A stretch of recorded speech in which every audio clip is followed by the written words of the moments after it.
अच्छी है, बीवी को पसंद भी आ जाएगी। अरे यस सर, आपकी चॉइस बहुत अच्छी है और ये डिजाइन भी नया है। डिजाइन नया है वो तो ठीक है, लेकिन सोने की प्योरिटी का प्रूफ कहाँ मिलेगा? बनिए एक जागरूक ग्राहक। आज ही डाउनलोड कीजिए BIS केयर ऐप। सोना खरीदने से पहले BIS केयर ऐप पर HUID कोड अवश्य वेरीफाई करें। नमस्कार, ये आकाशवाणी चंडीगढ़ है। अब आप प्रतिका से प्रादेशिक समाचार सुनिए। पहले इस बुलेटिन के मुख्य समाचार। प्रधानमंत्री नरेंद्र मोदी कल नई दिल्ली के प्रगति मैदान में वर्ल्ड फूड इंडिया प्रदर्शनी का उद्घाटन करेंगे। केंद्रीय गृह एवं सहकारिता मंत्री अमित शाह ने हरियाणा के गठन के 57 वर्ष पूरे होने पर हरियाणा में अंत्योदय महासम्मेलन को संबोधित किया। केंद्रीय गृह मंत्री ने कहा कि मुख्यमंत्री मनोहर लाल ने गत 9 वर्षों में अंत्योदय की भावना के साथ निस्वार्थ भाव से जनसेवा की है। हरियाणा के राज्यपाल बंडारू दत्तात्रेय ने कहा कि प्रधानमंत्री नरेंद्र मोदी की सोच के अनुरूप नई शिक्षा नीति में स्कूलों में सांकेतिक भाषा को एक विषय के रूप में शामिल करने का निर्णय ऐतिहासिक है और सूरजकुंड मेला परिसर में प्रथम दिवाली उत्सव कल शुरू होगा। अब समाचार विस्तार से। प्रधानमंत्री नरेंद्र मोदी कल नई दिल्ली के प्रगति मैदान में वर्ल्ड फूड इंडिया प्रदर्शनी का उद्घाटन करेंगे। केंद्रीय खाद्य प्रसंस्करण उद्योग मंत्रालय द्वारा आयोजित की जा रही इस 3 दिवसीय प्रदर्शनी का उद्देश्य विश्व को भारत की समृद्ध भोजन संस्कृति से परिचित कराना है।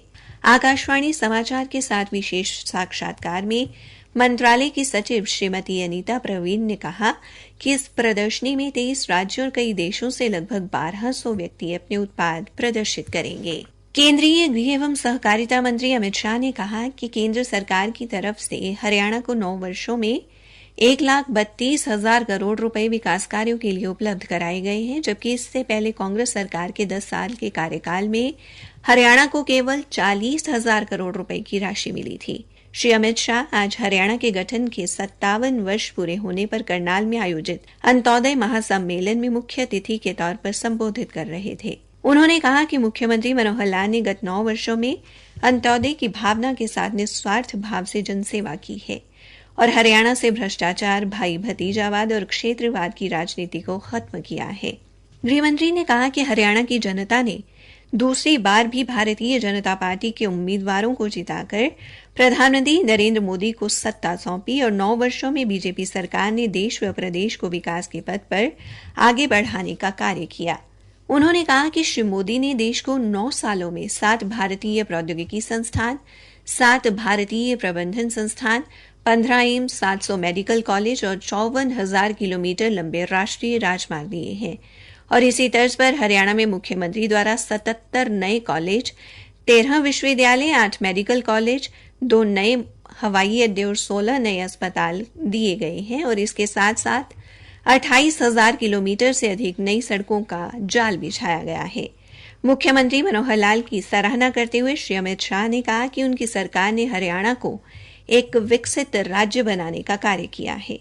गृहमंत्री ने राम मंदिर का जिक्र करते हुए कहा कि कांग्रेस के कार्यकाल में राम मंदिर का निर्माण लटकाए रखा गया, जबकि अब प्रधानमंत्री नरेंद्र मोदी अगले वर्ष 22 जनवरी को अयोध्या में राम मंदिर को लोकार्पित करने जा रहे हैं।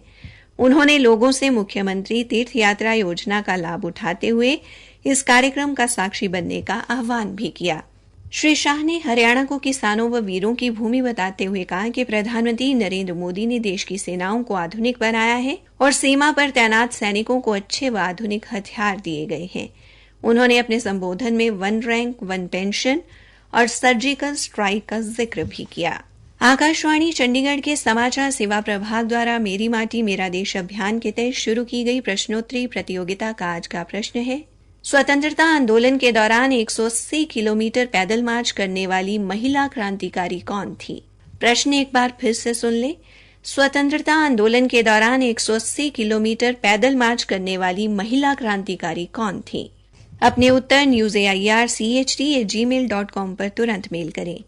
कल पूछे गए प्रश्न का उत्तर है, आजादी के दीवाने नामक पुस्तक के लेखक क्रांतिकारी सागर मलगोपा थे और ये सही उत्तर देने वाली हमारी विजेता है उत्तर प्रदेश के खुर्जा से श्रीमती प्रकाश अरोड़ा। प्रादेशिक समाचार आकाशवाणी चंडीगढ़ से प्रसारित किए जा रहे हैं। हरियाणा के राज्यपाल बंडारू दत्तात्रेय ने कहा है कि प्रधानमंत्री नरेंद्र मोदी की बधिर और मूक लोगों को औपचारिक शिक्षा प्राप्त करने की सुविधा देने की सोच का परिणाम है कि नई शिक्षा नीति में एक हिस्से के रूप में स्कूलों में सांकेतिक भाषा को एक विषय के रूप में शामिल करने का ऐतिहासिक निर्णय लिया गया है।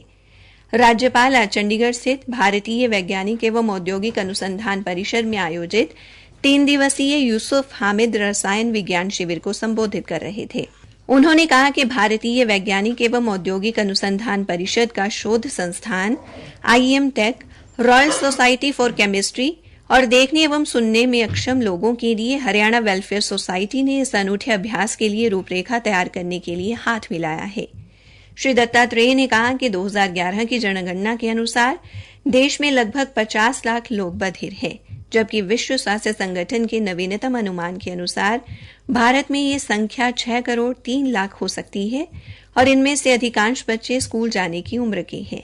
राज्यपाल ने कहा कि बच्चों को केवल अपनी भाषा की जरूरत नहीं, उनकी शैक्षिक और सांस्कृतिक जरूरतें भी हैं।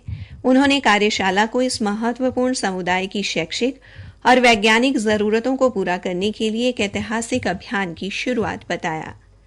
उन्होंने करनाल में डॉक्टर अलका राव की टीम द्वारा शुरू की गई खगोलीय प्रयोगशाला की तारीफ की, जिसमें बधिर छात्र एवं अब सांकेतिक भाषा में अंतरिक्ष और तारों के बारे में सीख रहे हैं। राज्यपाल ने कहा कि हरियाणा सरकार ने भी मूक बधिरों के लिए कई कल्याणकारी योजनाएं लागू की हैं। मूक बधिर को सरकारी नौकरियों में 1% आरक्षण दिया गया है। हरियाणा सरकार ने वर्ष 2021 को अधिसूचना जारी करके सभी विभागों को मूक बधिर सहित सभी श्रेणियों के दिव्यांगजन के जनवरी 1996 से बैकलॉग पदों की गणना करके विशेष भर्ती अभियान चलाने का निर्णय लेकर इस पर भी अमल शुरू कर दिया है।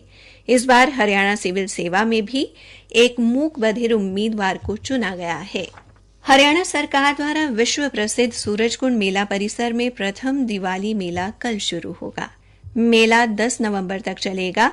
हरियाणा के पर्यटन एवं विरासत मंत्री कंवरपाल गुर्जर कल इस मेले का उद्घाटन करेंगे। हरियाणा पर्यटन विभाग निगम के प्रबंधकीय निदेशक नीरज कुमार ने बताया कि हालांकि मेले का स्वरूप अंतर्राष्ट्रीय सूरजकुंड मेले से छोटा रहेगा, लेकिन इसके बावजूद पर्यटकों के उत्साह को देखते हुए हरियाणा पर्यटन विकास निगम ने इस मेले को भी भव्य एवं आकर्षक बनाने की पूरी तैयारियां की हैं।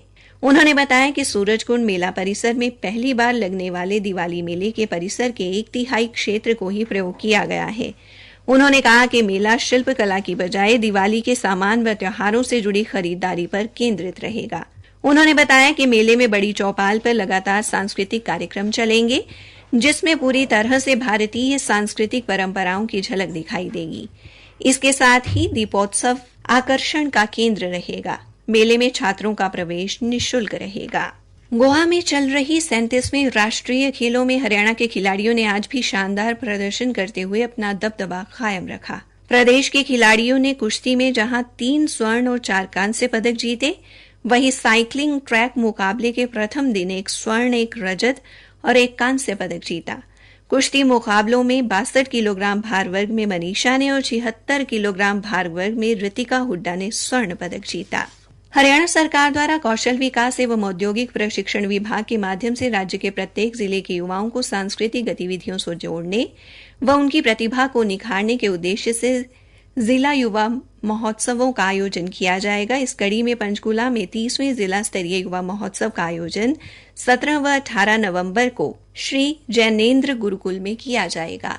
अंत में मुख्य समाचार एक बार फिर। प्रधानमंत्री नरेंद्र मोदी कल नई दिल्ली के प्रगति मैदान में वर्ल्ड फूड इंडिया प्रदर्शनी का उद्घाटन करेंगे। केंद्रीय गृहमंत्री अमित शाह ने हरियाणा के गठन के 57 वर्ष पूरे होने पर हरियाणा में अंत्योदय महासम्मेलन को संबोधित किया।